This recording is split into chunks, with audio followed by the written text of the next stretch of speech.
And our guest for today is the newly elected Senate President.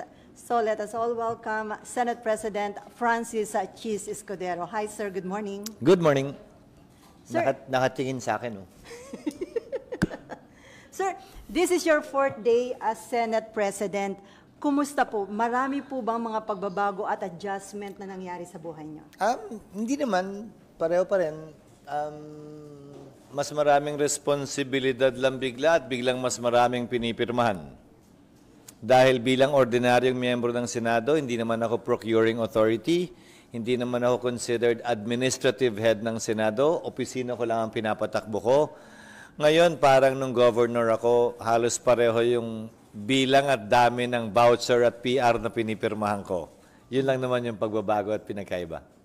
And what will be your leadership style? Magiging ano ka ba? Stricto, flexible, transactional? Hindi ko alam kung anong tawag sa klase o uri ng liderato ko dahil hindi ko naman kinokonsidera yung sarili ko bilang leader talaga.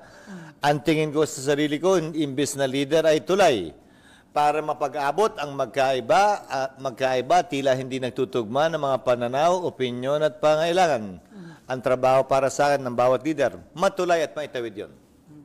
And what is your plan for the Senate as institution, sir, under your leadership?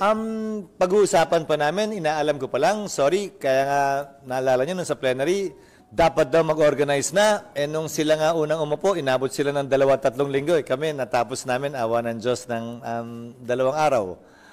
So nagsisimula pa lang, inaalam pa lang namin kung ano mga dapat gawin, kung ano yung sitwasyon muna.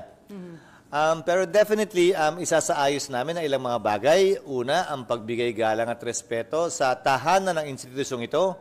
Naniniwala kasi ako sa simpleng paniniwala at pananaw.